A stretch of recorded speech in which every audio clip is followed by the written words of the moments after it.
سے پوچھا کہ مولا آپ کا چاہنے والے کی تعریف کیا ہے؟ امام نے فرمایا علی کا شیعہ عقل مند ہوتا ہے، علی کے شیعے کے اوپر عقل غالب ہوتی ہے، اسی لیے فرمایا اگر توحید کو سمجھا جا سکتا ہے تو عقل کے ذریعے، اگر امامت کو سمجھا جا سکتا ہے تو عقل کے ذریعے، اگر رسالت کو سمجھا جا سکتا ہے تو عقل کے ذریعے۔ آج شیعت کے درمیان یہ چھوٹے موٹے جتنے بھی اختلافات ہیں کہ جن کی وجہ سے ہم لڑ بھی رہے ہیں، ہم جھگڑ بھی رہے ہیں، کیونکہ وہاں پہ خواہشیں شامل ہو گئیں، کبھی میری ذات کی خواہش، کبھی میرے قبیلے کی خواہش۔ دیکھیے بت پرستی ہو یا ثقافت پرستی ہو یا لسانیت ہو یا قوم پرستی ہو، ان سب کا تعلق خواہش سے ہے، پروردگار عالم سے نہیں ہے۔ خدا ایک ہی چیز بندے سے چاہتا ہے، آپ کے وجود سے خدا ایک چیز چاہتا ہے۔ آج اس کی ڈیٹیل میں جاؤں گا۔ دیکھیے یہ امام بارگاہ یا یہ مسجد جس نے بھی بنائی اس کا ایک ہدف تھا، اس کا ایک مقصد تھا۔ مقصد کیا تھا؟ میں وقف کرتا ہوں قربتاً اللہ، اللہ کے قریب ہو جاؤں۔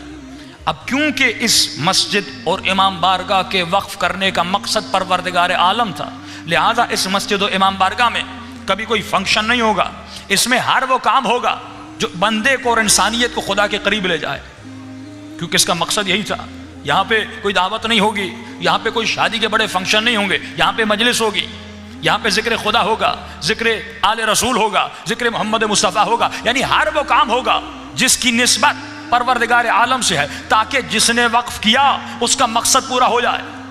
اب مولا علی فرماتے ہیں اے انسان، کیا کبھی تم نے سوچا کہ کائنات میں ہر چیز کا کوئی مقصد ہے؟ یہ کائنات بنی کسی مقصد کی خاطر، یہ چاند بنا کسی مقصد کی خاطر، کہ چاند اپنے مقصد سے کبھی انحراف نہیں کرتا، بالکل اسی روٹین پہ چلتا ہے جو روٹین پروردگار عالم نے بتائی۔ کہ سائنسدان کہتے ہیں اگر یہ ستارے، اگر یہ سیارے اپنے مدار سے ذرہ برابر بھی ہٹ جائیں تو کائنات تباہ و برباد ہو جائے، لیکن فرمایا کمال کائنات یہ ہے کہ اپنے مدار سے نہیں ہٹتے۔ حیوانات کو دیکھیں گے اپنے مدار سے نہیں ہٹتے، سورج کو دیکھیں گے اپنے مدار سے نہیں ہٹتے، ستاروں کو دیکھیں گے اپنے مدار سے نہیں ہٹتے، کیونکہ ان کو ایک راستہ دکھایا گیا، ایک مقصد کے لیے خلق کیا گیا، یہ اس مقصد پر چل رہے ہیں۔ فرمایا اے انسان، کبھی تم نے سوچا تجھے بھی ایک مقصد کے لیے خلق کیا گیا؟ فرمایا مولا وہ کیا مقصد تھا؟ فرمایا وما خلقت الجن والانس الا لیعبدون، تیری خلقت کا مقصد تھا عبادت پروردگار عالم۔ یعنی یہ ہاتھ وقف ہیں، یہ آنکھیں وقف ہیں، یہ کان وقف ہیں، یہ پاؤں وقف ہیں۔ کس کے لیے وقف ہیں؟ پروردگار عالم کے لیے وقف ہیں۔ جب آپ نماز پڑھتے ہیں، نماز پڑھنے کا مقصد کیا ہے؟ کہ 2 رکعت نماز صبح پڑھتا ہوں قربتاً اللہ، اللہ کے قریب ہونے کے لیے، یعنی زندگی کا ہر عمل لا الہ الا اللہ کا بھی یہی مقصد ہے کہ لا الہ کوئی نہیں بس خدا، کوئی کام نہیں بس خدا کے لیے، کسی سے محبت نہیں بس خدا کے لیے، کسی سے پیار نہیں بس خدا کے لیے۔ یعنی جتنا بھی ہم کریں، اگر ہم مولا علی سے محبت کرتے ہیں خدا کے لیے، اگر ہم مجلس کرواتے ہیں خدا کے لیے، اگر ہم نماز پڑھتے ہیں خدا کے لیے، یہاں تک کہ امام فرماتے ہیں اگر تو پانی پیے تو وہ بھی خدا کے لیے، اگر تو شادی کرے وہ بھی خدا کے لیے، اگر تو بچے پیدا کرے وہ بھی خدا کے لیے۔ یعنی تمہاری اپنی نیت نہیں ہونی چاہیے، جتنے کام کرو پروردگار عالم کے لیے۔ تو آپ کہیں گے قبلہ شادی کا تعلق خدا سے کیا ہے؟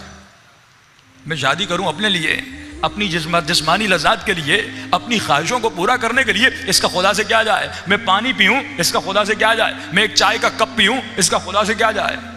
فرمایا اگر ڈیپ میں جاؤ گے، اگر اس کی تہ تک جاؤ گے تو وہاں پر بھی خدا نظر آئے گا۔ کہ کیسے؟ کہو اے پروردگارا میں شادی کر رہا ہوں تاکہ میں گناہ سے بچوں، اور جب گناہ سے بچوں گا تیرے قریب ہو جاؤں گا۔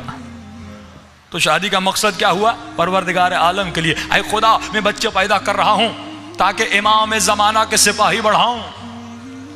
یہ مقصد کس کے لیے ہوا؟ پروردگار عالم کے لیے ہوا۔ اے خدا میں پانی کا گلاس پی رہا ہوں تاکہ میرے بدن کی تشنگی بجھ جائے، میرے بدن میں طاقت آ جائے، جب طاقت آئے گی اپنے بیوی بچوں کے لیے اے خدا کمانے جاؤں گا، جب کمانے جاؤں گا پھر خدا نے خود فرمایا الشیخ فی عیالہ کالنبی فی امتہ، جو اپنے بیوی بچوں کے لیے کمانے جاتا ہے اس کی مثال اس طرح ہے جس طرح میرا نبی اپنی امت میں محنت کرتا ہے۔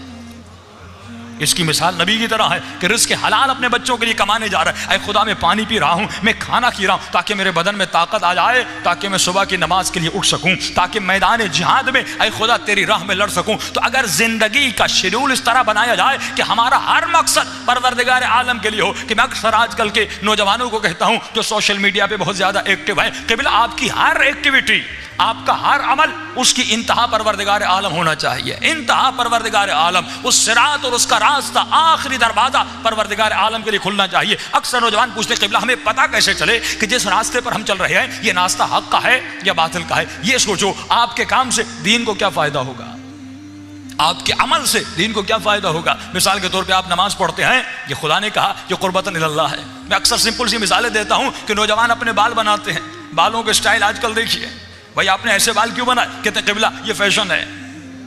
فیشن دین کا حصہ نہیں ہے, فیشن دین کا حصہ نہیں ہے.